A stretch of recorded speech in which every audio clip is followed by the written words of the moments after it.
లెంట్లో రెండవ ఆదివారం నిన్నటి దినమందు మనము ధ్యానం చేసుకున్నటువంటి అంశము కీర్తనల గ్రంథము 51వ అధ్యాయం మొదటి వచనం. ఎందుకు ధ్యానం చేసుకున్నాము? ఏ విషయం ధ్యానం చేసుకున్నామండి? దేవుడు చెప్పాడు, మీ ప్రార్థన నాకు వెంటనే విని నేను మీ యొద్దకు జవాబు మీకు రావాలి అంటే, వెంటనే మీరు జవాబు పొందుకోవాలి అంటే ఏం చేయాలి? దేవుడు ఏమంటున్నాడు? మీ ప్రార్థన నాకు వినపడట్లేదా? మీ ప్రార్థన నాకు వినిపించట్లేదా? వినిపించట్లేదా దేవుడు అంటూ ఉన్నాడా? 59వ కీర్తన మొదటి 59వ యెషయా గ్రంథం 59వ అధ్యాయం మొదటి వచనంలో అంటూ ఉన్నాడు, విననేరకున్నట్లు యెహోవా చెవులు, రక్షింపబడినట్లు యెహోవా హస్తములు కొరచు కాలేదు, విననేరకున్నట్లు ఆయన చెవులు మందం కాలేదు. మీకును నాకును మధ్య అడ్డుగా ఉన్నవి మీ దోషములు లేక పాపములు. దేవుడు మన ప్రార్థన ఎప్పుడు వింటూనే ఉన్నాడంట. కానీ నీ జీవితంలో అద్భుతం జరగాలి అన్నా, నువ్వు పెట్టినటువంటి మొర వెంటనే వినాలి అన్నా, నీ ప్రార్థనకి వెంటనే జవాబు రావాలి అన్నా, దేవుడు ఎప్పుడు సిద్ధంగానే ఉన్నాడు కార్యం చేయటానికి నీ జీవితంలో, నీ కుటుంబంలో, నీ బ్రతుకులో. కానీ అడ్డుపడుతుంది ఎవరు అంటే నీవు చేసే అతిక్రమ క్రియలే. అడ్డుపడుతున్నవి నీ ఆలోచనలే. అడ్డుపడుతున్నవి నీ ఇష్టానుసారమైన నీ ఇష్టంతో నిర్మించినటువంటి నీ బ్రతుకే. అందుకే మన ప్రార్థన మొట్టమొదటిగా దేవుని సన్నిధికి చేరాలి అంటే, దేవుడు చేయనటువంటి ప్రార్థనకి నెరవేర్పు రావాలి అంటే ఏం చేయాలని చెప్పాను నేను. బైబిల్ గ్రంథంలో ప్రార్థన చేసిన వెంటనే భూలోకంలో ఒక మనిషి జవాబు పొందాలని చెప్పుకున్నారు. అతను ఎవరైనా ప్రార్థన చేసిన వెంటనే క్షణాల క్రితమే అతని నుంచి దేవుడి నుండి నీకు సావు సమీపించిందని చెప్పాడు. నీ ఇల్లు చక్కపరుచుకోమని చెప్పాడు. నీ ఇంటిని చక్కపరుచుకో, దేవుడు నిన్ను పిలిచేస్తున్నాడు, నువ్వు అక్కడికి వెళ్ళిపోవాలి అని చెప్పాడు. ఆయన ఏం చేశాడు? గోడ తట్టు తిరిగయ్యా, నీ ఎదుట నేను ఎట్లా నడిచాను, నన్ను ఒకసారి నీవు జ్ఞాపకం చేసుకో. చూడండి, ఉదయకాల ధ్యానంలో, ఉదయకాల ఆరాధనలో మనం ఏకీభవించాము. మన రాత్రికాల సమయం వచ్చేసింది. సమయం గడిచిపోతుంది, రోజులు గడిచిపోతుంది. మనకి ఇచ్చిన అవకాశాన్ని కూడా దేవుడు ఏం చేస్తూ ఉన్నాడు? కొంచెం కొంచెంగా మనం కుదించుకుంటూ ఉన్నాం. చూడండి, ప్రార్థన కుదించే రోజు 9-9:30 అవుతుంది. మన గృహాలకు చేరేసరికి 9-9:30 దాటిపోతుంది.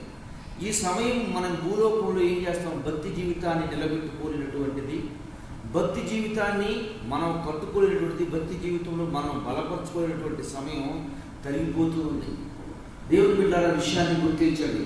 రక్షణ పొందినటువంటి మనము ఇంకా జాగ్రత్తగా ఉండాలి. ఇంకా భక్తి జీవితంలో ఇంకా మనము పర్ఫెక్ట్గా కరెక్ట్గా ఉండాలి. రక్షణ పొందినటువంటి వారు దేవునిలో ఎదుగుటకు, దేవుని సన్నిధానం ముందు బలపరచడానికి ఇంకా సిద్ధపాటు కలిగి ఉండాలి. దేవుని బిడ్డల చెప్తూ ఉన్నాడు ఇక్కడ ఒక వ్యక్తి, తెలియజేస్తూ ఉన్నాడు. దైవజనుడు, భక్తుడు, ప్రవక్త, మహారాజు అయినటువంటి వ్యక్తి అంటూ ఉన్నాడు, నేను చేసింది తప్పిదం తెలియక కాదు. తెలియక చేశాడమ్మా ఆయన. తెలియక చేయనంతసేపు ఉరుకులు పెట్టేంతసేపు ఆయన చాలా బలంగా ఉన్నాడు. పరుగులు పెట్టేంతసేపు చాలా బలంగా ఉన్నాడు. సౌలు తాను తరుగుతూ ఉన్నంతసేపు చాలా బలంగా ఉన్నాడు. సౌలు తనను వెంబడిస్తూ ఉన్నంతసేపు చాలా బలంగా ఉన్నాడు. ఇంటి నుండి దూరంగా ఉన్నంతసేపు చాలా బలంగా ఉన్నాడు. బంధువులు ఎడంగా ఉన్నంతసేపు చాలా బలంగా ఉన్నాడు. బంధువులు తన దగ్గరికి చేర్చుకున్నంత వరకు చాలా బలంగా ఉన్నాడు. పేరు రానంతసేపు చాలా బలమైనటువంటి వ్యక్తిగా ఉన్నాడు. అంటూ ఉంటున్నాడు, అయ్యా నువ్వు చిన్నవాడు, నువ్వు ఎంతో చేయలేవంటే ఆయన ఏం చెప్తున్నాడు? అయ్యా నేనేం చేశాను? సింహం నా మేకపిల్ల ఎత్తుకెళ్ళిపోతుంటే, నా తండ్రి మేకపిల్ల, నేనేం చేశాను? దాన్ని వెంబడించి తరిమి దాన్ని పట్టుకుని నుండి నా మేకపిల్లను నేను విడిపించుకున్నాను. అంటే సింహాన్ని తరిమాడంట, ఎలుగుబంటును చీల్చాడంట అంటూ ఉన్నాడయ్యా. ఆయన మీద నేను నిశ్చయంగా విజయం వస్తుంది. నిలబడేది నేను కానీ నా పక్షం యుద్ధం చేసేవాడు యెహోవాయే యుద్ధం చేస్తాడు, యెహోవా ద్వారా రక్షణ వస్తుంది అని బలం కలిగినటువంటి వ్యక్తి, బలశూరుడైనటువంటి వ్యక్తి నేను చెప్తూ ఉన్నాడు. చేసినటువంటి ఒక పని, ఈయన నడిచినటువంటి ఒక నడక, ఆయన చేసినటువంటి ఒక పని ఏమిటి? ఆ పని అంటే ఏమిటి? తను చేసినటువంటి తప్పిదము అంటే చేయవలసిన సమయంలో, దేవుని సన్నిధిలో గడపవలసిన సమయంలో, దేవుని సన్నిధిలో ఉండవలసినటువంటి సమయంలో ఉండక తన కనులను అపవిత్రపరుచుకున్నాడు. అపవిత్రపరుచుకొని మొట్టమొదట దెయ్యం మనకు పెట్టే జబ్బు ఏంటి చెప్పమంటారా? బద్ధకం. భయంకరమైనటువంటి ఎట్లా కుటుంబాన్ని కుంగదీసేస్తుంది అంటే, జీవితాలను ఎలా నాశనం చేస్తూ ఉంటుంది అంటే, ఎంత భక్తులనైనా సరే ఎంత సర్వనాశనం చేసేసింది అని అంటే, తాను ఏం చేస్తున్నాడో తానే తెలియనటువంటి దుస్థితిలో దిగవలసి ఉంది. మొట్టమొదట బద్ధకం, చేయవలసిన సమయంలో ప్రార్థన చేయకపోవటం, దేవునికి ఇచ్చినటువంటి అవకాశాన్ని నువ్వు దుర్వినియోగపరచుకోవటం, దేవునికి ఇచ్చినటువంటి ఆవిష్కారాన్ని వ్యర్థంగా నువ్వు పాడు చేసుకోవటం, ఉపయోగం లేకుండా చేసుకోవటం. మీకు గుర్తుందో లేదో, వచ్చిన పరిచర్యకు వచ్చిన కొత్తలో గంటల తడుగులు మోకరించేవాడిని, ఇప్పుడు మోకరించలేకపోతాం. ఎందుకని చెప్పండి? ఒక వయసు, ఒక సమయం ఉన్నంత వరకే మనం మోకరించగలం. కొంతసేపు కంటే ఎక్కువ మోకరించలేకపోతే కూర్చునే పరిస్థితి వస్తుంది. రాబో రోజుల్లో ఆ టైం అయిపోయిన తర్వాత నువ్వు చేయాలంటే ఏం చేయగలవు? ఇప్పుడే భక్తి చేయలేకపోతే, ఇప్పుడే భక్తిలో ఉండకపోతే ఏం చేయగలవు? ఇక్కడ ఈ వ్యక్తి చేసినటువంటి ఒక తప్పిదం, ఇది ఈ వ్యక్తి చేసినటువంటి భయంకరమైనటువంటి పాపం అదే. తనకి ఇచ్చినటువంటి దేవదేవుణ్ణి ఇప్పుడు స్తుతించి ఆరాధించి హృదయానుసరుడైనటువంటి వ్యక్తి ఏం చేశాడు? ప్రార్థించే సమయం ఏంటో ఆయనకు తెలుసు. 3 సార్లు ప్రార్థన చేసేవాడంటే 7 సార్లు దేవుని స్తుతించేవాడంట. ఆయన 3 సార్లు రోజుకి ప్రార్థించేవాడంట, 7 సార్లు ఆయనను స్తుతించేవాడంట. ఆయన జీవితంలో చేసిన ప్రతి మేలు నిమిత్తం 7 సార్లు స్తుతించేవాడు. దినముకు 7 మార్లు నేను నిన్ను స్తుతించటని ఆయనే చెప్తాడు. 3 సార్లు ప్రార్థించేవాడంట. అంత భక్తి కలిగినటువంటి వ్యక్తి. సకలము అన్ని సర్వసమృద్ధి తన దగ్గరికి వచ్చేసేసరికి ప్రార్థించవలసిన సమయంలో నిద్రించినటువంటి వ్యక్తికి, సుఖానికి అలవాటు పడిపోయినటువంటి వ్యక్తికి ఏం కనపడితే కంటికి లోకం వింపుగా ఉంటుంది. వింపుగా ఉన్నటువంటిది మాత్రమేనా? ఒకటే కదా ఆయన చేసిన తప్పుదారి ఏంటో చూడండి. ఒకటి ప్రార్థన చేయకపోవడం. ప్రార్థన చేయకపోతే పాపం చేశానని చెప్పి ఎవరన్నారు? సోహేల్ గారు అంటాడు. ప్రార్థన చేయకపోతే పాపం మీరు మొట్టమొదటి తప్పు. చూసుకోండి, రాసుకోండి. ఒకటి చేయవలసినటువంటి సమయంలో ప్రార్థన చేయకపోవడం చేసినప్పుడు మొట్టమొదటి తప్పు. అమ్మా, పాపానికి ప్రాయశ్చిత్తం, పాపానికి తన పడినటువంటి ప్రాయశ్చిత్తాలు చేసినటువంటి పాపం గురించి కొంచెం ఉపోద్ఘాతం చెప్పిన తర్వాత నేను వాక్యంలోకి వెళ్తాను. కొన్ని మాటలు మీకు తెలియజేసిన తర్వాత చూడండి. మొదట చేసినటువంటి చేయవలసిన సమయంలో ప్రార్థన చేయకపోవడం, దాని యొక్క పర్యవస్థానం ఏమైందంటే నిద్రపోయాడు. నిద్రపోయినటువంటి వ్యక్తి గురించి బైబిల్ పోయి నిద్రపోతా. ఎవరన్నాడు ఈ మాట? యోనా గారిని ఆత్మీయ నిద్ర. దేవుడు చెప్పిన పని చేయకపోవటం, నాకు తెలుసులే అంత అనుకోవటం, ఎవరు నాకు చెప్పవలసిన అవసరం లేదులే అనుకోవటం, నాకు అన్నీ తెలుసులే అనుకోవటం, నాకు అంతా తెలుస్తుందిలే అనుకోవటం. రెండోది ఏంటంటే నిద్రపోతాం. నిద్రపోయినటువంటి వ్యక్తి ఏం చేశాడు? పాపాన్ని చూశాడు. దేవుడి వాక్యం ఏం తెలియజేస్తుంది? నీ కన్ను మంచిదైతే నీ దేహం అంతా ఏమై ఉంటుంది? వెలుగుమయమై ఉంటుంది. నీ కన్ను చెడిపోతే నీ దేహం అంతా చీకటమయమైపోతుంది. అందుకే దేవుడు అంటాడు, 2 కన్నులు కలిగి నరకాగ్నిలో కాలే కంటే ఒక కన్ను వాడివై ఉంటే ఎక్కడ మేలు నీకు? ఎక్కడుంటే మేలు? పరలోకంలో జీవంలో ఉంటే మేలు. 2 కాళ్ళు కలిగి నరకంలో పడేసే కంటే, ఆ అగ్ని ఆడదో పురుగు చావదు అక్కడ పడే కంటే, కుంటివాడు గాను అంగహీనుడు గాను లేదా గుడ్డివాడు గాను పరలోక రాజ్యంలో ఉంటే చాలా శ్రేష్టం అంటాడు. 2వ తప్పు ఏం చేశాడు ఆయన? మొట్టమొదటి తప్పు నిద్రపోవటం, చేయవలసిన సమయంలో ప్రార్థన చేయకపోవడం. 2వ తప్పిదం ఏంటి? మొదటి ప్రార్థన చేయకపోవటం, 2వది నిద్రపోవటం, మూడోది చూడకూడదు చూడటం. 4 చూసిన దానిని పొందుకోవటం కోసం, చూసిన దాని కొరకు ఎంతకైనా ఆతృత పట్టడం, ఏదో విధంగా దాన్ని దక్కించుకోవడానికి సర్వ ప్రయత్నాలు చేయటం. చూడండి, మన జీవితంలో కూడా అది తప్పు అని తెలుసు మనకి, అది పొరపాటు అని తెలుసు మనకి, దాని వైపు కెడకూడదని తెలుసు మనకి. అందుకే దేవుని వాక్యం తెలియజేస్తుంది, సింగులు నుప్పులు వేసుకుంటే అవి కాలకమానున. ఎవరు చెప్తారమ్మా ఈ మాట? సామెత గ్రంథంలో చెప్తాడు. సింగులు నుప్పులు వేసుకుంటే కాలకమానున. పాపానికి మనం దూరంగా పారిపోతున్న తప్ప పాపం మనలో ఉందిలే, అది అంత ఆప్తలు కావాలంటే చేయగలను, వద్దంటే వదిలేయగలను అనే ఆలోచన కలిగినటువంటి వ్యక్తికి మహాబలసూరుడు. ఈయనైతే ఒక సింహాన్ని చంపాడు. 8 సింహాలు చంపాడు బైబిల్లో లెక్క ప్రకారం. సింహం గాండ్రిస్తుంటే సింహాన్ని చీల్చివేశాడు. పచ్చిదవుడు ఎలుగు తీసుకుని 300 మందిని చెప్పారు. 300 గుంటనక్కలను పట్టుకున్నాడు. అతన్ని బంధించినటువంటి వారందరినీ ఒకే దెబ్బకి తుంచేసుకున్నటువంటి వ్యక్తి ఎవరమ్మా? సంసోను. ఏం చేశాడు చివరికి? ఏం చేశాడమ్మా చివరికి? ఏమైపోయింది ఇక్కడ? రెండో విషయంలో అలవాటు మనకేమవుతుంది, అవసరమైతే చేయడం లేకపోతే వదిలేస్తున్నాడు. దిలీనే దగ్గర చేరాడు, పాపం దగ్గరికి చేరిపోయాడు. పాపం దగ్గరికి చేరిపోయినప్పుడు దిలీనే ఏం చేస్తుందంటే ఇంక మాట్లాడితే ఏం చేస్తుంది? విసిగిస్తుందంట. అయితే దిలీలతో నేను ఆడుకోవచ్చు అనుకున్నాడు. ఈయన ఎట్లా ఆడుకున్నాడు, ఎట్లా వేయవచ్చు అనుకున్నాడు? చాలా మంది అంటారు, సినిమా ఎందుకురా చూస్తున్నావు, ఎందుకురా పాపం వైపు చూస్తున్నావు, ఎందుకురా స్మోకింగ్ చేస్తున్నావు, ఎందుకురా తాగుడు అలవాటు ఉంది, ఎందుకు తాగుడు పడిపోతున్నావు నేను అంటారు. ఏమన్నా మాట అంటాడు? కావాలంటే తాగగలను, వద్దంటే నాకు మనోనిబ్బరం ఉందా, నీకు బాగుందా? మనోనిబ్బరం ఉందంట. ఏమి నిబ్బరం ఉంది? సంసోను కంటే ఎక్కువ నిబ్బరం కలిగిన వాడు నీవు, సంసోను కంటే ఎక్కువ బలం కలిగిన వాడు నీవు. సింహాన్ని చీల్చేశాడంట. పచ్చిదవడ ఎముక ముక్క తీసుకొని, అప్పుడే చచ్చిపోయినటువంటి పచ్చిదవడ ఎముక తీసుకొని 1000 మందిని చంపాడంట. అంత బలాఢ్యుడైనటువంటి వ్యక్తి పాపం దగ్గరికి ప్రేరేపించబడ్డాడు. చూశాడు, కంటికి ఇంపుగా కనపడింది. ఎట్లాగైనా సరే తన దగ్గరికి నేను చేరాలనుకున్నాడు. కూర్చున్నాడు, పక్కన కూర్చొని చెబుతూ ఉంది. పదే తను విసిగిస్తూ ఉంది, నన్ను పదే విసిగిస్తూ ఉంది. ఆఖరికి ఏమనుకున్నాడంటే ఆ పాపాన్ని విడిచిపెట్టలేక సావటానికి చనిపోవడానికి రెడీ అయ్యాడు. చివరికి ఎలా అయిపోయాడు? ఆయన ఆత్మహత్య చేసుకున్నాడు. ఏమైపోయాడు? ఆత్మహత్య చేసుకున్నాడు. అలవాటు అంత భయంకరమైనది, పాపం అంత భయంకరమైనటువంటి పాపం. నేను చూడగలిగితే చూస్తాను, మానేయగలిగితే మాంతాను, అది దాని దగ్గర లెక్క. ఇప్పుడు అటువంటి లెక్క లేదు. దేవుని వాక్యం చెప్తుంది అంటే అవునే, కాదంటే కాదే, నేను తప్ప వేరే ఇక దేవుడు మీకు కూడదు. ఇక వద్దు అంటే వద్దువే, కావాలి అంటే దేవుడే చెప్తాడు తీసుకోమని. ఇక్కడ ఈయన అనుకున్నాడు, ఇంత బలాఢ్యులైనటువంటి వ్యక్తిని, ఇంత బలం కలిగినటువంటి వ్యక్తిని నా ముందు అది లెక్క. ఈరోజు ఇదే కదా ఆలోచన, మనకి ఇదే కదా ఆలోచన. చాలా మందికి అర్థం అవ్వట్లేదు, సమయం అర్థం అవ్వట్లేదు. రోజులు గడిచిపోతున్నాం, ఆవిష్కారం పెరిగిపోతూ ఉంది. భక్తి జీవితంలో నీ భక్తి ఎక్కడ ఉందంటే అక్కడే ఉంది. విశ్వాస జీవితంలో నువ్వు ఎంతవరకు ఎదిగావంటే అక్కడే ఎదిగాను, ఎక్కడ నువ్వు ఉన్నావంటే అక్కడే ఉన్నాను. నీ జీవితం ఏంటి అంటే అదే, అక్కడే ఉన్నాను అనుకుంటున్నావు. నువ్వు ఎప్పుడే ఎదుగుగలవు. ఉదాహరణ చెప్పమంటారా? నేను పనిచేసేటప్పుడు ఒక స్కీమ్ అంటే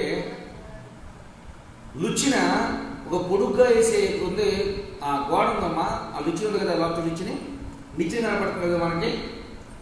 ఆ నిచ్చెన ఎక్కాలి అంటే యాతవాలుగా వేస్తే ఈజీయా, లేకపోతే స్ట్రైట్కి వెళ్తే ఎక్కడం ఈజీయా? యాతవాలుగా వెళ్తే ఈజీ. ఎందుకని? నువ్వు ఒక 1 by 1 అట్లా ఎక్కుతావు. అదే పైకి ఎక్కాలంటే పుచ్చుకునేవాడు ఎవడో ఉండడు అక్కడి, నిలబెట్టేవాడు ఎవడో ఉండడు నీకు అక్కడ. నువ్వు నిలబడే శక్తి నీ దగ్గర లేదు, నేను నిలబెట్టాలి. ఇప్పుడు అనుకో దేనికో దానికి వేసి ఏం చేయొచ్చు, మనం ఏం చేయొచ్చు, ఎక్కొచ్చు. భక్తి జీవితంలో కూడా నీకు వయసు ఉండగానే ఒక రోజుకొక మెట్టు ఎక్కే వ్యక్తి అయి ఉండాలి. చాలా మంది యొక్క దౌర్భాగ్యపు స్థితి ఏంటి అంటే, ఎక్స్పీరియన్స్ క్రైస్తవుల యొక్క దౌర్భాగ్యపు స్థితి ఎప్పుడో మేము తెలుసుకున్నాం. 20 సంవత్సరాలు, 25 సంవత్సరాలు, 40 సంవత్సరాలు. ఇప్పుడు కావాలంటే ఇప్పుడైనా దేవుడు దింపుతా, నీ బొంద దింపుతావు. నీ బొంద దింపేది ఏం దింపుతావు నువ్వు? ఏం దింపగలవు నువ్వు? పడిపోయిన జీవితం, పడిపోయినటువంటి బ్రతుకు నిలబడాలంటే పశ్చాత్తాపడాలి. దేవుని దగ్గర నుండి పశ్చాత్తాపడి కన్నీరు కార్చాలి, ఏడవాలి, రోధించాలి, విజ్ఞాపన చేయాలి. మీరు అనుకోవచ్చు, ఒకవేళ మన కుటుంబాల్లో మనలో ఎవరైనా పడిపోయి ఉంటే వాళ్ళు మనకెందుకు పట్టించుకో, దేవుడిని వచ్చి ఇన్ని అడుగుతాడు లెక్క. దేవుడు ఇన్నే అడుగుతాడు. శ్రీగారిని రాణిని అడుగుతాడు, భారతీయ శ్రీ గురించి అడుగుతాడు, వెంకటేశ్వరుని అవును అడుగుతాడు, పావని పట్టించుకోవటం కదా, వాసు గురించి పావని అడుగుతారు, మా తమ్ముడు గురించి అపర్ణ అడుగుతారు. నన్ను భాస్కర్ గారిని ఎవరు అడగరు. ఎందుకని? వచ్చాను కనుక అడగరు. నాకెందుకులే, నా అవసరమే ఉందిలే, నేను అడిగే పని ఏముందిలే, ఏం అవసరం లేదు, నేను వచ్చేస్తున్నా చాలు అనుకుంటూ ఉంటే, అనే లక్షణాలను కలిగి ఉంటే, దేవుని బిడ్డలారా, దేవదేవుడు తెలియజేస్తున్నాడు, దేవదేవుడు మాట్లాడుతున్నాడు. నేను మండిస్తానంటే మండించే మంట. ఇప్పుడు ఒకటే చెప్తాను, నేను వెనక బాగా కూరుండేవాళ్ళు ఇప్పుడు వండలేకపోతున్నా. ఏమొచ్చింది చేతికి? ఒకప్పుడు నేను వండితే మా ఆయన లొట్టలు వేసుకొని తినేవాళ్ళు. లొట్టలు వేసుకోవడం కాదు, వాళ్ళు ఏం చేస్తున్నాడు, తినలేకపోతున్నాడు. అంటే ఇప్పుడు ఎవరిలో రోగం వచ్చింది? ఒకటి, మీ ఆయనైనా నీ టేస్ట్ నచ్చక హోటల్లోనైనా భోజనం చేయాలి. రెండు, మా ఆయన ఎక్కువ తింటున్నాడు కదా, నా భర్త ఎక్కువ తిన్నాడు కదా, ఉప్పు కారం అనే ఎక్కువ. ఈ రెండింటిలో ఏదో ఒకటి జరగాలి. ఏమా ఈ రెండు జరిగితేనే కదా నీకంటే టేస్ట్గా ఉండే హోటల్లోనన్నా భోజనం చేసే వ్యక్తి అయి ఉండాలి. లేదా నువ్వు వండటానికి నా భర్త ఎక్కువ తింటున్నాడు, బాగా లాభైపోతాడని చెప్పి ఉప్పు కారం అనే ఎక్కువ వేయాలి. ఈ రెండింటిలో ఏదో ఒకటి లోపం వస్తేనే అతను ఏం చేస్తాడు, నీ దగ్గర నుండి వంట నచ్చక బయట తింటా ఉంటాడు, లేదా వంట నచ్చకదని పదే పదే అంటూ ఉంటాడు. ఎందుకు ఈ మాటలన్నీ మీతో చెప్తున్నా అంటే స్త్రీలకు ఈజీగా అర్థం అవడం కొరకు నేను చెప్తూ ఉన్నాను. తేలిగా అర్థం అవే రీతిలో ఉంటాయి కనుక మీకు దేవుని సంగతులతో పాటు ఈ విషయాన్ని కూడా నేను మీకు తెలియజేస్తూ ఉన్నాను. అలాగే మన జీవితంలో కూడా మనం అనుకునేది ఏమిటి అంటే, నాకేంటిలే నా భక్తి, మంచి భక్తి ఎప్పుడు కావాలంటే ఇప్పుడైనా యేసు ప్రభుని పరలోకంలో నేను తిప్పగలను. 365 సంవత్సరాలు ఒక ఆయన దేవునితో నడిచాడంటే. ఎవరైన పేరు? హానోకు. ఆదికాండం 5వ అధ్యాయంలో ఉంటుంది. కుటుంబంతో పిల్లలతో నడిచాడంట. తను ఒక్కడే నడిచాడు. తను ఒక్కడే, నాకు అవసరం లేదు అనుకోవాలి. 365 సంవత్సరాలు. రోజులు, సంవత్సరంలో రోజులన్నీ 365 రోజులు తాను నడిపించాడు. చూడండి, దేవుని బిడ్డల భక్తి అంటే ఎలా ఉంటుందంటే, నోవాహు తాను నడిచి తన కుటుంబాన్ని, తన భార్య, తన బిడ్డలు, తన కోడలను కూడా తీసుకుని వెళ్ళిపోయాడు. అబ్రహాము గారు తాను నడిచి తన ఇంట్లో ఉన్న దాసి నడిపి తన ఇంట్లో పశువులను కూడా భక్తిలో నడిపాడు. అబ్రహాం గారు, నేను భక్తులు నాకు ఎందుకు, నేను పడుకుంటాను అన్నాడా? అమ్మా నాకెందుకు నా భక్తి, నేను పడుకుంటానులే. అమ్మ శారమ్మ నువ్వు ఏమైనా చూసుకోమని చెప్పాడా? లేదు. శారమ్మను చూసుకోమని చెప్పలేదు. దేవుడు విషయాన్ని గమనించి, నేను మండిస్తా అంటే వాళ్ళు మంటంగా ఆల్రెడీ ఏమైపోయారు, మండిపోయారు. ఆరుపడదని మండిపోయారు. ఏమి లేదు ఇక్కడ. బొగ్గు నెండితే మండుద్దా? బొగ్గలు బూడిద నెండితే మండుద్దా? బూడిద నెండితే మండుద్దా? బూడిద నెండితే మండదు. మళ్ళా వాళ్ళే వచ్చి బూడిదల ప్రభావ, నేను దూరుడు ప్రభావ చెప్పి అబ్రహాం గారి మీరు అడిగితే మళ్ళా వెలిగించబడతారేమో తప్ప, బూడిదను ఎంత మండిస్తే ఆ మంట వస్తుందా? అంటుతో కూడా తప్ప దేనికి పనిచేయలేదు. ఇవాళ అంట్లు కూడా దాంట్లో దోమట్లేదులేండి. ఏంటి, వింబోర్ లేకపోతే పని జరగట్లా. వింబోర్ కూడా లేకపోతే సంతూర్ సబ్బు లేకపోతే XXX ఏదో ఒకటి లేకపోతే పని అవట్లా. బూడిదలు కూడా మనం దోమే పరిస్థితుల్లో లేవు. అంటే బూడిది కూడా ఉపయోగపడట్ల స్త్రీలకి. దేనికి ఉపయోగపడట్లా? దేనికది పదార్థం లాగా పేరే తప్ప దేనికి ఉపయోగమైనటువంటి వ్యక్తి, ఏమి ఉపయోగమైనటువంటి పదార్థంగా అది ఉంటుంది. చూడండి, నేను భక్తుడు, నేను ఏదైనా సాధించగలను, ఏదైనా చేయగలను. సంసోను ఏమీ సాధించలేకపోయాడు. చివరికి ఆత్మహత్య చేసుకున్నాడు ఆయన. సంసోను చివరికి ఆత్మహత్య చేసుకున్నాడు. ఎప్పుడైనా భక్తి కలిగినటువంటి తాను నడుస్తాడు, తనతో పాటు తన కుటుంబాన్ని నడుస్తాడు, తన స్నేహితులు నడిపిస్తాడు, తన బంధువులు నడిపిస్తాడు, అందరినీ దేవుని సన్నిధిలోకి తాను అంటూ కట్టబడేటువంటి కట్టే వ్యక్తిగా ఉంటాడు. సరే, ఇప్పుడు మనం నేర్చుకున్నటువంటి పాఠం ఏంటంటే, దావీదు గారి గురించి. దావీదు గారు నీతో, నాతో, మన అందరితో తెలియజేస్తున్నటువంటి మాట ఏమిటి అంటే, నేను చేసిన తప్పిదములు 5. 1, ప్రార్థన చేయవలసిన వాడిని ప్రార్థన చేయలా. 2, భక్తి జీవితంలో నిద్రపోయా. 3, పాపం వైపుకు ఆశపడి కళ్ళతో చూశా. 4, చూసినటువంటి పాపాన్ని బాగా ఆశపడి ఆ పాపం వైపుకు నేను ఏం చేశాను, నేను ఎలాగైనా సాధించడం కొరకు ఏ దారి దొరికిందో ప్రతి అడ్డదారి దొరికాను. 2, తర్వాత దొరికిన తర్వాత అది పాపం చేశాననే విషయం మళ్ళా నాకు తెలిసిపోయింది. తెలిసిపోయిన తర్వాత ఆ పాపాన్ని ఇప్పుడు కప్పుకోవడానికి ప్రయత్నం చేయటం. 5వ మాట ఏంటమ్మా? చేసినటువంటి పాపాన్ని కప్పుకోవడానికి ప్రయత్నం చేయటం. కప్పుకోవడానికి ప్రయత్నం చేసి ఎక్కడో దూరంగా ఉన్న వ్యక్తిని తీసుకొచ్చి ఇప్పుడు ఇంటికి వెళ్ళి ఉండమంటున్నాడు. ఎక్కడో దూరంగా బ్రతున్న వ్యక్తిని తీసుకెళ్ళి ఇంటికి వెళ్ళి బ్రతకమని చెబుతూ ఉన్నాడు. ఆ వ్యక్తి నీతిమంతుడు అంటూ ఉన్నాడయ్యా, నేను ఎలాగను. రాజా, యుద్ధం జరుగుతూ ఉంది. సైన్యాధిపతి ఏమో యుద్ధంలో సంసిద్ధమై ఉన్నాడు. నేను ఒక సాధారణ స్థితిలో నన్ను తీసుకొచ్చావు. తీసుకెళ్ళి మల్లాన్ని స్థలంగా సంతోషంగా ఉండమంటే ఉంటానా? ఉండను. రాజా వెళ్తానని చెప్పాడు. శత్రువుల మధ్య కొడుకు పెడతాడు, శత్రువుల మధ్య ఉంచుతాడు. పాపాన్ని కప్పుకోవడం 5వ పాపం. మన బ్రతుకుల్లో కూడా ఏంటి పాపం? మనం కప్పుకోవడం. తప్పు చేస్తే వెంటనే తప్పు చేశానని ఒప్పుకోకపోవడం. పొరపాటు మాట్లాడితే వెంటనే పొరపాటు చేశానని ఒప్పుకోకపోవడం. కొంతమందికి మన జబ్బు ఏంటి చెప్పమంటారా? తప్పుని వెంటనే ఒప్పుకుంటారు, మళ్ళీ వెంటనే 2వ తప్పు చేస్తారు. అది కాదు దేవుడి నుంచి కోరుకునేది. తప్పులు ఒప్పుకుంటారు, మళ్ళీ వెంటనే తప్పు చేస్తారు. ఆ జబ్బు నుంచి మనం దూరంగా ఉండాలి. కొన్ని పరిస్థితుల్లో నీకు తెలియక నువ్వు జరబడితే తప్పు చేస్తే అది దేవుడు దాన్ని క్షమిస్తాడేమో తప్ప తెలిసి నీ పాపమని తెలిసి ఆ పాపంలో నువ్వు పదే పదే పందిని తీసుకొచ్చి బయట శుభ్రం కలుగుతున్నాడు. మరలా బోరి ఎక్కడ పడుతుంది పంది? మరలా బురదలోనే ఉంటుంది. శుభ్రం కడిగినప్పుడే దాని దగ్గర పక్కన ఎవడో ఉండరు. ఇప్పుడు కడిగి మళ్ళీ తీసుకుని బురదలో ఉంటాడా? ఉండరు. చూడండి, తెలిసి మరలా తప్పిదాం, తెలిసి మరలా పాపం, తెలిసి మరలా అదే పాపం, మరలా అదే బురదలో మళ్ళీ దానిలోనే పడుతూ ఉంటూ ఏమనుకుంటూ ఉంటాడు అంటే, అబ్బా టేస్ట్ బాగుంది, చాలా మంచి సువాసన వస్తూ ఉంది, చాలా టేస్ట్ బాగుందని చెప్పి మరలా పంది అదే బురదలో పడుతూ ఉంటుంది, అదే బురదను ఆశ్రయిస్తూ ఉంటుంది. చూడండి, దావీదు గారు చెప్పిన ఏంటి అంటే, చేసినటువంటి పాపాన్ని ఒప్పుకోవడానికి బదులు ఒప్పుకోవడానికి ప్రయత్నం చేశాడు. ఎన్ని ప్రయత్నాలు చేశాడు అంటే, ఇంటికి తీసుకొచ్చాడు, చాలా మంచి శ్రేష్టకరమైన భోజనాన్ని పెట్టాడు, వెళ్ళి ఇంటిగారు పంపించి వచ్చాడు. మళ్ళా వచ్చి ఆయన పాపం ఎక్కడున్నాడు? మరలా సైన్యంలో పడుకున్నాడు. ఇక లాభం లేదని చెప్పి ఎంతవరకు తీసుకెళ్ళాడు అంటే, తానే ఒక లెటర్ రాసి, ఏం లెటరు? ఇదిగో రాజా, ఇదిగో యావోబు సైన్యాధిపతి రాజు, నేను ఒక లెటర్ రాసిస్తున్నా, యుద్ధం జరుగుతున్నది, యుద్ధం మొట్టమొదటి ఎవడైతే వేస్తే చచ్చిపోతాడో ఆ ప్లేస్లో తీసుకెళ్తాను ఎక్కమని చెప్పాడు. ఏం చేశాడు? చంపేయమని చెప్పి లెటర్ రాసి పంపించాడు. చూసారు ఎంత దౌర్భాగ్యం స్థితితో. ఎక్కడ మాట్లాడింది మొట్టమొదటి బీజం? చేయవలసిన సమయానికి ప్రార్థన చేయకపోవడం. ఒక తప్పుకు ఇంకొక తప్పు, ఒక పాపానికి ఇంకొక పాపం, ఒక్కడు చేసినటువంటి పాపము కుటుంబాన్ని సర్వనాశనం చేసే స్థాయికి వెళ్ళిపోయారట చివరికి ఆయన. చూడు, ఇక్కడ ఏమన్నాడు? నేను చేసిన పాపం ఏంటిది? ఒక లెటర్ రాసి తీసుకెళ్తే, ఆ లెటర్ తీసుకెళ్తే పాపం అతనే జేబులో పెట్టుకొని తీసుకుని వెళ్ళిపోతాడు.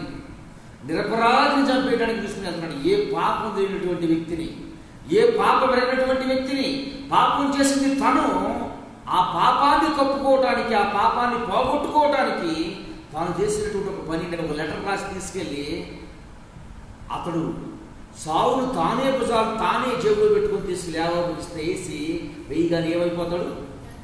చనిపోతాడు. ఇప్పుడు యావోబు లెటర్ తీసుకొచ్చి చెప్తాడు, సమాచారం తీసుకొస్తాడు. పెద్ద సమాచారం, అయ్యా మీ దగ్గర నుంచి ఒక మనిషిని పంపించారు, ఉరియా అనే మనిషిని, ఆ మనిషి యుద్ధంలో చనిపోయాడు. ఈయన అంటున్నాడు ఇది ఒక యాక్షన్ అని. చూడ రాసుకోండమ్మా, యాక్షన్ ఏమన్నాడు? ఇది యాక్షన్. పాపము నిరపరాధిని చంపడమే కాకుండా తర్వాత యాక్షన్ వస్తుంది మనిషిలో. ఏమన్నాడు? ఏం చేసే యాక్షన్? అయ్యా యుద్ధంలో అందరూ గెలవరు, ఒక్కోసారి మనం ఆడిపోతూ ఉంటాం, ఒక్కోసారి మన సూక్తులు నీతి మాటలు యాక్షన్. ఏమన్నాడు ఈయన ఇక్కడ? అనే మాట, ఎప్పుడు మనమే గెలవం కదా, ఒక్కోసారి మనం కూడా గెలిపోతాం, దాని గురించి నువ్వు బాధొద్దు అంటాడు. దాని గురించి నీవు బాధొద్దు. చూడండి, ఇన్ని తప్పిదములు చేసేటప్పుడు మనిషి తాను ఏం మర్చిపోయాడు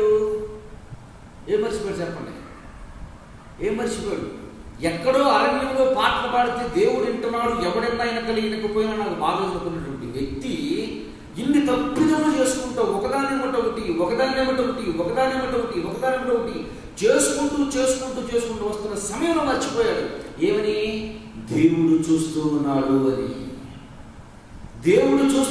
అని. ఎక్కడో నేను అరణ్యంలో పాటలు పాడుకుంటూ ఉన్నాను, నా తండ్రి నన్ను దూరంగా ఉంచాడు, నా కుటుంబం నన్ను దూరంగా ఉంచింది, నన్ను ఎందుకు చేయలేదు, నా దేవుడు నేను పాడిన పాట విన్నాడు, నా దేవుడు అనే విషయాన్ని ఈ గుర్తుంచుకుని మొట్టమొదటి యెహోవాయే నా పక్షం యుద్ధం చేస్తాడని చెప్పినటువంటి వ్యక్తి ఇప్పుడు ఏమని మర్చిపోతున్నాడన్నా?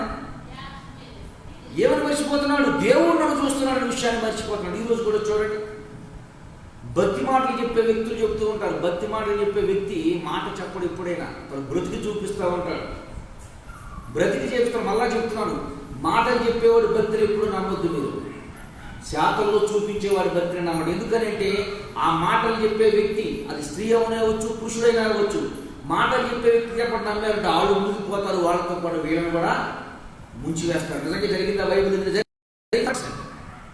100% జరిగింది కనుక ఈరోజు మనం చేసుకున్నాం. మాటలు చెప్పే క్రైస్తవులు ఇప్పుడు నమ్మొద్దు.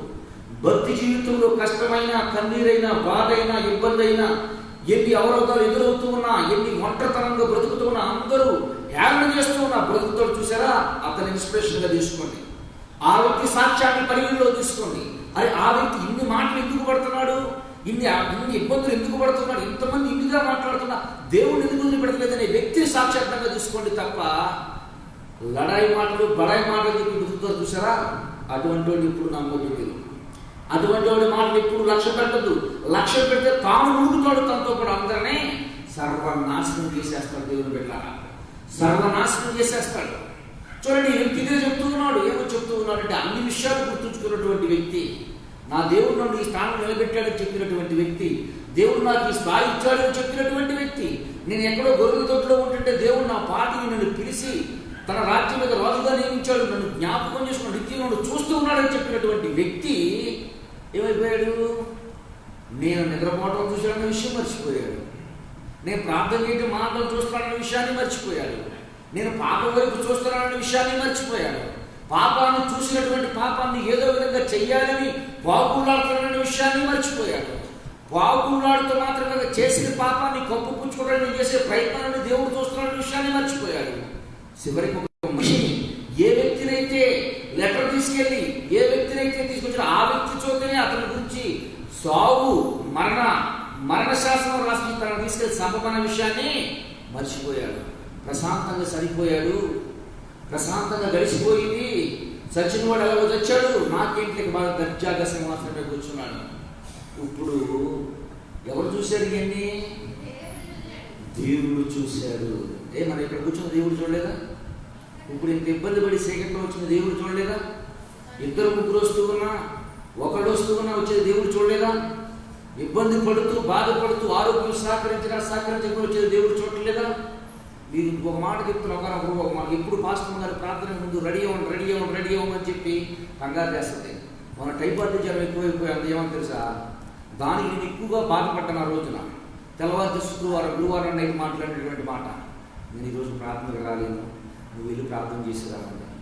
నిజంగా చాలా బాధ అనిపించింది. ఇవాళ చూస్తున్నాను ప్రతిరోజు నేను సిద్ధపోటు నేను ఉంటా 5 కాడ నుంచి 5:30 నుంచి కంగారు పెడుతుంది ప్రార్థన. ఇవన్నీ దేవుడు చూడలేదా? ఇవన్నీ దేవుడు లక్ష్య పెట్టట్లేదా? ఇంట్లో కూర్చునే దేవుడు చూస్తున్నాడు, సరదాగా పోసుకోలు మాటలు చెప్పింది దేవుడు చూస్తున్నాడు, ప్రతిదీ దేవుడు చూస్తున్నాడు. దేవుడు చూడలేదు అనుకున్నానికి ఎవరో లేదు. సమస్తం దేవుడు చూస్తున్నాడు. దేవుడికి మరుగైనట్టు ఏమీ లేదు. సమస్తం దేవుడు తెలుసు. అంటున్నాడు మా తాత, ఎందుకు జ్వరం వెళ్ళిన తీసుకుని చలిలో తీసుకెళ్తున్నావు ప్రార్థనకి, చలి మళ్ళా ఎక్కువ అవుద్ది. మనం ఒకటే చచ్చిపోతే దేవుడి కొరకు చచ్చిపోదాం, బతికితే దేవుడి కొరకు బతుకుదాం. దేవుడు చేతల్లో ఉండాలి క్రైస్తవుడు చేసే మాటలు, సాక్ష్యంలో చూపించాలి క్రైస్తవుడు చెప్పే మాటలు, సాక్ష్యం చేస్తూ చూపిస్తూ బ్రతకాలి క్రీస్తు కొరకు. అంతే తప్ప ఏదో మాటలు చెప్పి మాటలతో బతికితే అది వాపు ఇప్పుడు బలుపు అవుదా? వాపు ఏం వేసుకోవాలి? వేసుకోవాలి. లావు తగ్గిపోవాలండి.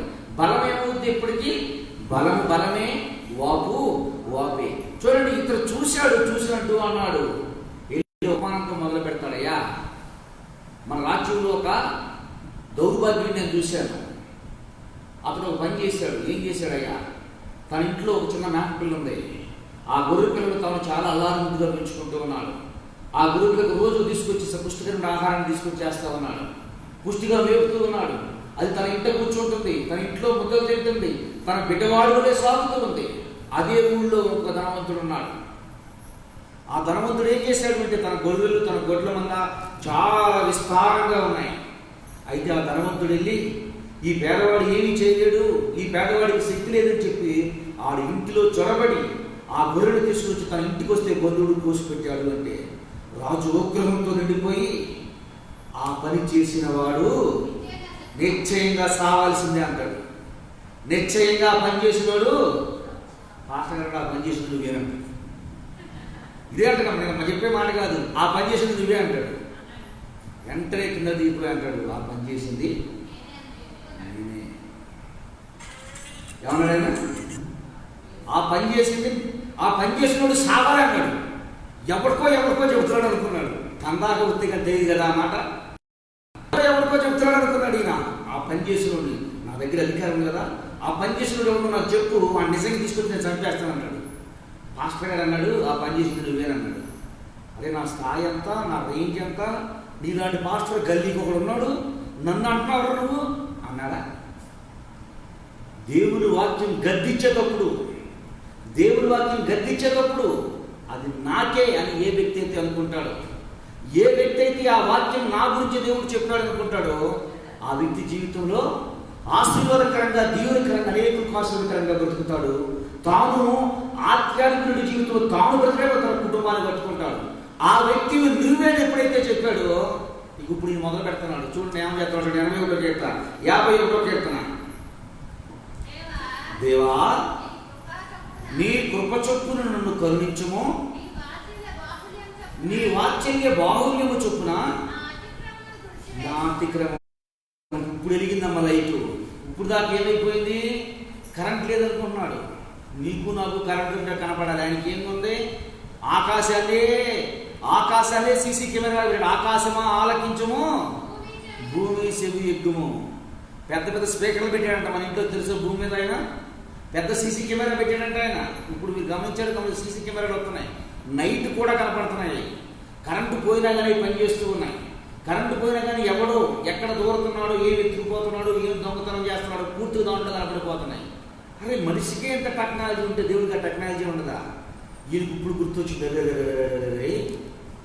నేను చేసింది, పాపం చేసింది నేనే కదా, ఈ తప్పిదం చేసింది నేనే కదా, ఈ పొరపాటుగా నడిచింది నేనే కదా, ఈ తప్పిదం నన్ను కారణం ఎక్కడ స్టార్ట్ చేశాను, ఎక్కడ మొదలైంది నా బ్రతుకు. మనం అనుకోవచ్చు మన జీవితాల్లో కూడా. ఎందుకు చెప్పాను? నిన్న మాట్లాడుకున్నాం. నీతిమంతుడు లేడు, ఒక్కడును లేడు. అంత భక్తుడే, అంత భక్తి కలిగినటువంటి వ్యక్తే. ఇంకా మనం హత్యలు చేయాలి, హత్యలు కూడా చేశాడు ఆయన. మనం హత్యలు చేయాలి, హత్యలు కూడా చేశాడు ఆయన. మనం ఇంకా బొక్కుతున్నాం, బొక్కటం కంటే ఇంకా బైక్ పాపం చేశాడు ఆయన. మా ఆయన కూడా అనుకుంటాడు కదా అప్పుడు ఆయన భక్తులు లేదని. నిశ్చయంగా అది చేసిన వాడు చావటమే అంటే అర్థం ఏంటి? ఆయన నేను భక్తులనే ఫీలింగ్లోకి వెళ్ళిపోయాడు ఆయన. ఆయన తాను ఇప్పుడేం చేస్తాడు? వెంటనే దిగిపోయాడు, సింహాసనం దిగిపోయాడు. నా తప్పిదం చేసింది నేనే ఆ పొరపాటు చేసింది నేనే అంటే అప్పుడు చెప్తూ ఉన్నాడు, ఓరి ఎర్రివాడా, నువ్వు గొర్రెల దొడ్డిలో చూసినోడు నువ్వు నిద్రపోవటం చూడలేదు అనుకుంటున్నావా? నువ్వు గొర్రెల దొడ్డిలో పాట పాడటం చూసినటువంటి వాడు, ప్రార్థన చేయవలసినటువంటి నువ్వు ప్రార్థన చేయకుండా ఉంటావు చూడలేదు అనుకుంటున్నావా? ఇప్పుడు పాటలు పాడుతుంటే, స్తుతిస్తుంటే, ఆరాధిస్తుంటే చూసినటువంటి వాడు, నీవు పాపంకై పాపులాడుతూ ఎలాగైనా దాన్ని చెయ్యాలని ఆరాటపడతాం చూడలేదు అనుకున్నావా? నీ అందరూ నీ ఇల్లు లేకుండా చూస్తుంటే నిన్ను కోరుకుని నిన్ను సమూహం చేత పిలిపించిన వాడు, నువ్వు పాపం చేసి పాపాన్ని కప్పుకోవడానికి ప్రయత్నం చేస్తుంటే చూడలేదు అనుకుంటున్నావా? నీ అందరే నిన్ను తృణీకరిస్తుంటూ ఎప్పుడు చూసినటువంటి వాడు, నీ అందరే నువ్వు ఎందుకు వచ్చావని హేళన చేస్తుంటూ మాట్లాడినటువంటి వాడు, అప్పుడు చూసినటువంటి వాడు, చేసిన పాపాన్ని కప్పుకోవడానికి, మనిషిని హత్య చేయడానికి నువ్వు పని పన్నాగాలు చూడగలుగుతున్నావా? నువ్వు హత్య చేసింది చూడగలుగుతున్నావా? చేసినటువంటి తప్పిదాన్ని తప్పుకోవడానికి నువ్వు పడినటువంటి ప్రయాసం, నువ్వు చేసే యాక్షన్ ఆయన చూడగలుగుతున్నావా? అన్నీ చూస్తూ ఉన్నాడు. నిశ్చయంగా నువ్వేమైపోతావు? దీనికి 3 నీవు ఏం చేయాలి? అనుభవించాలి అని చెప్పాడు. ఏం చేశాడు ఈయన? ఇప్పుడు మనిషి ఎవరన్నా నువ్వు వేస్ట్ గాడుగా అన్నాడు అనుకోండి, నన్ను నా దేవుడు నన్ను గొప్పడు అంటాడు అనుకున్నా. అరే దేవుడే వేస్ట్ గాడు అంటే నేను ఇంకెవరితో మధ్య నడిపించుకుంటే ఉపయోగం ఉంది? దేవుడే నన్ను వేస్ట్ గాడు నువ్వు అని అంటే నేను ఎవరితో మధ్య నడిపించుకుంటే నాకేం ఉపయోగం ఉంది? ఎవరు మెచ్చుకుంటే నాకేంటి ప్రయోజనం? ఏమైనా ఉపయోగం ఉందా? ఏమైనా సమాధానం ఉందా? ఏమైనా సంతోషం ఉందా? ఒకరోజు దేవుడు నన్ను అడిగాడు ఇదే మాట. వాళ్ళకి బాధ్యత లేకుండా చేస్తున్నావు, తప్పంతా ఇదే ఉందన్నాడు. నిజంగా నమ్మండి, అపూర్ణ సాక్ష్యం దానికి. 3 రోజులు నేను అన్నం తినలా, 3 రోజులు నేను భోజనం చేయదా. కష్టమైన, నష్టమైన, బాధైన, భారమైనా సరే భరించి దేవుని సన్నిధిలో అలాగే ఓర్చుకుంటూ వచ్చాయా, నీవు చెప్పిన మాటకి నేను ఎప్పటికీ జవాబు. ఎందుకని? బాధ్యత లేకుండా చేస్తున్నా వాళ్ళకి. నువ్వు నిజంగా ఆ మాట చెప్పిన కానీ బాధ్యత పెరిగెత్తడు చేస్తున్నా. మీకు పొద్దున్న వచ్చరికి పాపం ప్రసన్న శుభ్రంగా ఏం చేసింది? ఊడ్చేసి సాపులు వేసేది. అప్పటి వరకు ఏం చేసేవాళ్ళం? మేమే ఊడ్చుకోవాలి, మేమే సాపులు వేసుకోవాలి, మేమే లైట్ వేసుకోవాలి, మేమే లైటు. ఇప్పుడు లైట్ ఎవరు వేస్తున్నారో నాకు తెలియదు, ఎవరు కట్టేస్తున్నారో కూడా నాకు తెలియదు. దేవుడు ఏం నేర్పాడు వీళ్ళకి? ఎవరు నేర్పాడు? దేవుడు బాధ్యత నేర్పాడు. దేవుని పెట్టారా? ఈయన అంటూ ఉన్నాడు, అయ్యా నీ కృప చొప్పున నన్ను కరుణించుము, నీ వాత్సల్య బాహుల్యము చొప్పున అతిక్రమమును. ఇంకో మాట అంటున్నాడు చూడండి, ఏమన్నాడు? 39వ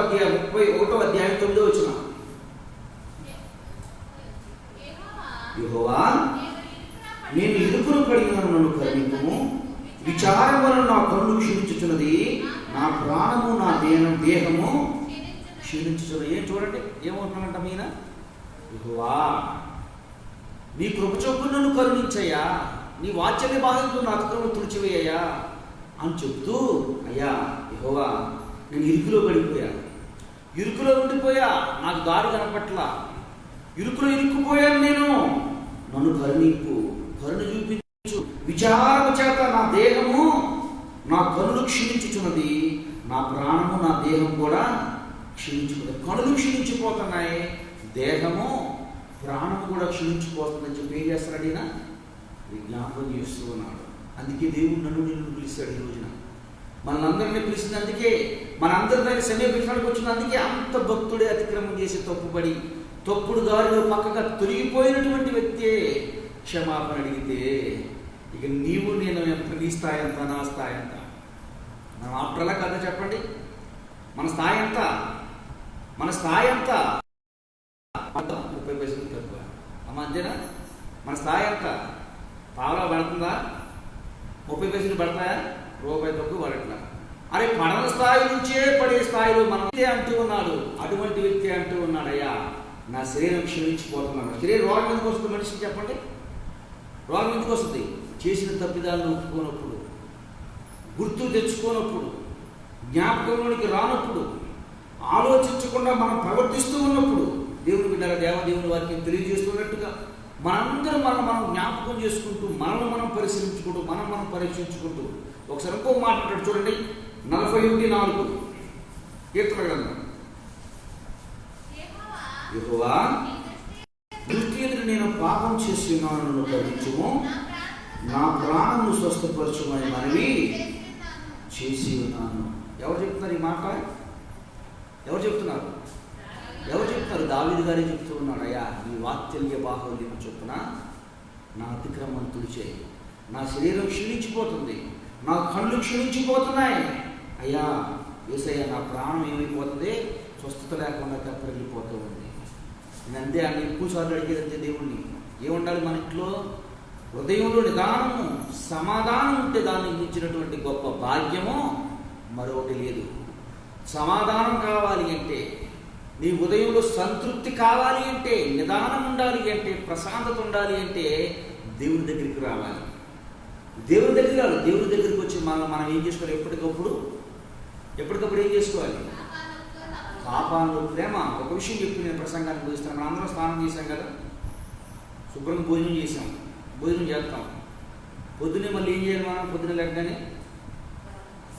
ఏం చేయాలి, పొద్దున ఎవరు ఎందుకనమ్మా పొద్దున ఏం చేస్తారు, పొద్దున లేకగానే పక్కన మాట్లాడుతూ ఉండగలరా, బంగారం భర్త కూడా ఉండడు, ఎందుకని నోరు అంత దుర్వాసన వస్తుంది. తర్వాత రాత్రికి మళ్ళీ ఏం చేయాలి, ఒకసారి చేస్తే సరిపోదా, నేను కడుక్కున్నాం మొహం ఈరోజు బ్రష్ చేసుకుని తీసుకుంటే సరిపోదా, అదే దేహానికే మనం ఇంత శుభ్రంగా ఉండాలని ఆశపడితే ఆత్మీయ జీవితంలో మనందరం కూడా ఎప్పుడన్నా ఒకసారి ఆలోచించుకో. చూడండి, చేతి మీద మట్టి ఉంటుంది అనుకోండి, తోముతాం. ఇప్పుడు నాకు దగ్గర సాంప్రదాయనోడైతే ఏం చేస్తాడు, కలర్ పెరగాలని ఏం చేస్తాడు, బాగా ఎక్కలేని పోతాడు. అమ్మ ఆత్మీయ జీవితంలో ఆత్మీయ ఎదుగుదలకి, ఆత్మీయ యుద్ధానికి ఎవరికన్నా ఒక్కసారి నా ఆలోచన వస్తుందా, నేను యేసు గురించి ఇంకా తెలుసుకోవాలి, దేవుడి గురించి నేను ఇంకా తెలుసుకోవాలి, దేవుడి గురించి ఇంకా తెలుసుకోవాలి. మన భక్తి ఎలా వస్తుంది అంటే, అడుగుతున్నోళ్ళు ఎప్పుడో చూసారా మీరు, వాడు లెక్క ఏంటి, పొద్దునే వచ్చి అమ్మా అంటాడు, నన్ను కిచ్చపచ్చే మాట కదా, ఆ లెక్క అంతే, ఓ ముద్దేస్తావు తింటాడు, అమ్మా అంటాడు ముద్దేస్తావు తింటాడు, అమ్మా అంటాడు ముద్దేస్తాడు, ఒక రోజు అమ్మా అంటావు, ఏం చేస్తాడు, నువ్వు 2 కేకలు బయటకు వచ్చేదాను 10 కేకలు వేసినా బయటకు రాలేదు, ఆడు బయటికి వెళ్ళిపోతాడు, పక్కకి వెళ్ళిపోతాడు.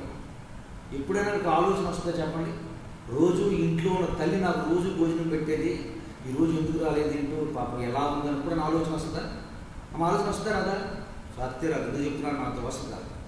మన బతుకు కూడా అంతే, దేవుడు ఇంతకాలం పోషిస్తూ ఉన్నాడే, ఇంతకాలం చేస్తూ ఉన్నాడే, దేవుని పని నిమిత్తం నేను దేనికన్నా ఉపయోగపడుతున్నానా, దేవుని పనులు దేని కొరకైనా నేను ఉపయోగపడే వ్యక్తిగా నేను బ్రతుకుతున్నానా? అరే దేవుని పనులు ఒక చిన్న పనిముట్టుగా ఉపయోగించుకున్నా అనే ఆలోచన ఎవరికైనా వస్తుందా? ఒకసారి ఆలోచించుకుని అడుగుతున్నాడు మనకు తేడా ఏంటో మన తేడా ఏమన్నా మనకు కదా దేవుడికి మాత్రం మనం ఏం చేయకూడదు వాడబడకూడదు. అరే వాడబడితే అంటే మనం అరిగిపోతాం, కరిగిపోతాం. ఏం చేస్తాం మనము తుప్పుబట్టే కంటే తుప్పుబట్టి ఇనుమును చూసాం కదా మనం ఎప్పుడైనా వాడకుండా పక్కన ఏమైపోద్ది తుప్పుబడుతుంది. అదే పనులు వాడటం మొదలు పెట్టండి, వదులు వస్తుంది, ఇరిగిపోద్ది.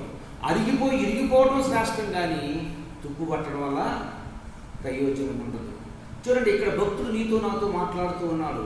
ఎప్పుడు మనం అరిగిపోయే వ్యక్తులాగా, ఎప్పుడు పొదులుగల వ్యక్తులాగా ఉంటాము అంటే ఏ రోజుగా రోజున మనం ధ్యానాన్ని ఏ విధంగా అయితే నీట్గా చేసుకుంటూ ఉన్నామో, వాక్యంలో మనం ధ్యానం చేస్తూ, వాక్యంలో నడుచుకుంటూ, వాక్యాన్ని చదువుకుంటూ, నీ తప్పిదముల వాక్యం కనపడతామా?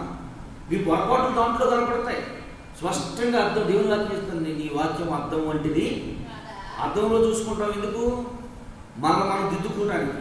వాక్యంలో నువ్వు చూసుకుంటే, వాక్యంలో నువ్వు చదివేసుకుంటే, వాక్యం చదువుతూ ఉంటే నీ స్థితి ఏంటో నీకు తెలుసు. దాంట్లో ప్రార్థనలో నువ్వు ఏకోపిస్తే దేవుడు మాటలేంటో నీతో చెప్తాడు. నువ్వు మాట్లాడే మాటలు దేవుడు వింటాడు. దేవుడు కూడా జాగ్రత్తగా గమనించండి. చెప్పినటువంటి మాట, నేర్చుకున్నటువంటి మాట. ఇక్కడ భక్తుడు చెప్తూ ఉన్నటువంటి వ్యక్తి, ప్రవక్త చెప్తున్నటువంటి వ్యక్తి, మహారాజు చెప్తున్నటువంటి వ్యక్తి, చేయవలసిన సమయానికి నేనేం చేయలేదు అంటే చిన్న నిర్లక్ష్యం చేశాను. నిర్లక్ష్యం యొక్క ప్రభావం ఏం చేసింది అంటే నన్ను భయంకరమైనటువంటి పాపంలోకి దారి తీసింది. చెప్తూ ఉన్నాడు ఏమన్నాడంటే, అటువంటి పాపంలో బహుశా మీరు పడ్డారు, లేక ఆల్రెడీ దాంట్లో ఈత కొడుతూ ఉన్నారు. ఒక్కసారి మిమ్మల్ని మీరు పరిశీలించుకుని ఏ రోజు కాదు మిమ్మల్ని ఏం చేసుకోండి, పొదును పెట్టుకోండి. ఏ రోజు కాదు ఏం చేయండి, మీరు పొదును పెట్టుకోండి. ఎప్పటికప్పుడు షార్ప్నెస్ ఉండండి, షార్ప్గా ఉండండి. ఒక మాట చెప్తుంటారు, మీరు కూరగాయలు వస్తారు కదా, కత్తిపెట్లు ఎలా ఉంటాయి? షార్ప్గా లేకపోతే ఏం చేస్తారు? భర్త మీద దొరుకుతారు. ఎందుకు ఈ దరిద్రం కత్తిపెట్టి తీసుకొచ్చా నేను కొయ్యలేకపోతాను అంటారు. అంటారు. మరి దేవుడు మిమ్మల్ని మిమ్మల్ని పనిముట్టుగా ఈ లోకానికి పంపించాను. పనిముట్టుగా ఉండవలసిన మీరు, పొదునుగా ఉండవలసిన మీరు పొదును పెట్టుకుంటారేమో అంటే ఎట్లా ఉన్నారు మీరు? ఏ సైన్ మెచ్చుకోవాలి, మెచ్చుకునేది ఏముంది? ఎవరు కూరగాయలు దాంట్లోనే కోస్తున్నారు, ఉల్లిపాయలు దాంట్లోకి వస్తున్నారు, చికెన్ మటన్ దాంట్లోనే కోస్తా ఉన్నారు. కానీ మన దగ్గరికి వచ్చేసరికి మాత్రం పొదును లేకపోతే భర్త మీద వస్తాం. కానీ దేవుడు అరవట్లేదు. దేవుడు మన పట్ల అంత ప్రేమ కలిగి ఉన్నాడు కనుక విషయాన్ని గుర్తుంచుకుంటూ మనం పొదును పెట్టుకోవాలి. మనం షార్ప్నెస్గా ఉండాలి దేవుడి సన్నిధిలో. ఎప్పటికప్పుడే మనం ఏ విషయంలో దేవుడికి విరోధంగా నడుస్తూ ఉన్నాము, ఇష్టం లేకుండా బ్రతుకుతున్నాము, దేవుడికి విధేయత మనలో ఉంటుందో మనం పరిశీలించుకుంటూ ఆయన సన్నిధిలో ఆయన పాదాల మీద పడి, దేవా తండ్రి దావీదటువంటి భక్తుడే ఎటువంటి అతిక్రమాన్ని తను ఒప్పుకుంటే, దేవా మా బ్రతుకంత మేమే పాటి వారమని చెప్పుచు ఆయన సన్నిధిలో మనం ఏకీభవించి మన పాపాలందరూ హృదయపూర్వకంగా, నోటితో కాక హృదయపూర్వకంగా ఒప్పుకున్నట్లు ఈ 19 రోజులు 20 రోజులు మనం ఏంటి డైలీ అదే ప్రార్థన. ఏ ప్రార్థన? నేను ప్రార్థన చేయాలి దేవుడు అంటే నాకు జవాబు రావాలి. లేదు ఎవరికి ఇష్టం అది? నేను ప్రార్థన చేస్తే నాకు జవాబు అంటే రావాలని ఎవరికి ఇష్టం లేదు? అందరికి ఇష్టం ఉంది. దేవుడు చెప్తున్నాడు, ఇంత వినపడుతుంది, జవాబు రావాలంటే నువ్వు ఒకటి చేయాలి. ఏం చేయాలి? ఒక్కసారి నువ్వు కంపేర్ చేసుకో. ఇక్కడ చూసుకో, రాత్రి ఇంటికి వెళ్ళిన తర్వాత చూసుకో. ఒకసారి సిట్టా రాసుకో. ఏ రాసుకో? మా భర్త నేను తిట్టాను, మా అత్తగారు నేను తిట్టాను, మా మామగారు నేను తిట్టాను, మా తోడు తిట్టాను, ఎవరిని ఏం మాట్లాడు, ఎవరి దగ్గర ఏమని జరిగింది, క్షమాపణ అడిగేయండి. దేవుడు క్షమించేస్తాడు. అప్పుడు నీలో నుండి సాక్ష్యాన్ని చూస్తాడు. ఒక విషయం, దేవుడి చేతిలో పడితే ఈరోజు నేను చులకనగా చూడొచ్చాను తప్ప దేవుడి చేతిలో పడిన వ్యక్తి ఎప్పుడు చులకనగా మారడం, చులకన అవ్వడం. ఎందుకంటే ఈరోజు కొద్దిగా ఉండవచ్చు, రాబోయే నుండి ఎలా ఉంటావని నువ్వు. ఒకసారి ఒక చిన్న మాట ఇచ్చేసి నా ప్రసంగాన్ని నేను చూడండి. ఒకసారి యోబు గ్రంథము, యోబు గ్రంథం అమ్మా,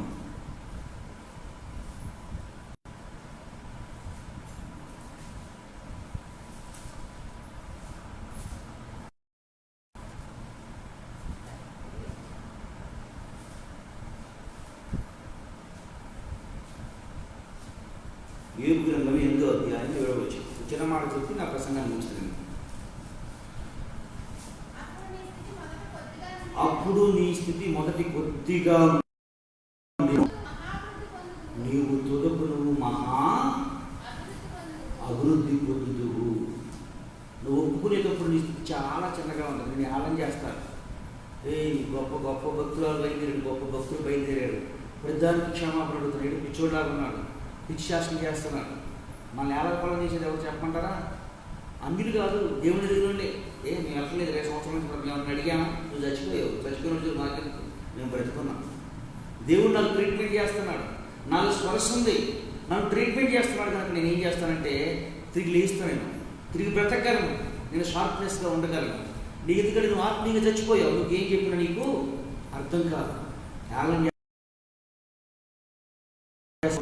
ఎవరు ఏం మాట్లాడినా, ఎవరు ఏమన్నా పట్టించుకోక మొట్టమొదటి కొద్దిగా ఉంటావు, కొంచెంగా స్టార్ట్ అవుతుంది, తుదకేమవుతూ ఉంటావు, నీవు మహావృద్ధిలోకి వస్తావంట, మహావృద్ధిలోకి వస్తావంట, మహావృద్ధిలోకి చేస్తారంట దేవదేవుడు కనుక. మనందరం కూడా మన ప్రార్థన దేవుడు వెంటనే వినాలి అంటే మన జీవితంలో మనం చేస్తున్నటువంటి కార్యాల్లో, మన బ్రతుకుల్లో, కుటుంబ జీవితాల్లో ఏ ఏ పొరపాట్లు చేశామో, ఏ ఏ తప్పిదములు చేశామో మనలో మనం పరిశీలించుకుంటూ, మనం పరీక్షించుకుంటూ, ఆయన సన్నిధిలో ఎప్పటికప్పుడే ఒప్పుకుంటూ ఆ పాపం నుంచి తప్పుకుని దేవునికి సాక్ష్యంగా సాక్షాత్తంగా జీవించే కృప దేవదేవుడు మనందరికీ అనుగ్రహించి ఆయన కృపలో వాడబడునుగాక. ఆమేన్. ఎన్నటువంటి మాటలు నేర్చుకున్నటువంటి కొద్ది నిమిషములు జ్ఞాపకం చేసుకుంటూ, ధ్యానం చేసుకుంటూ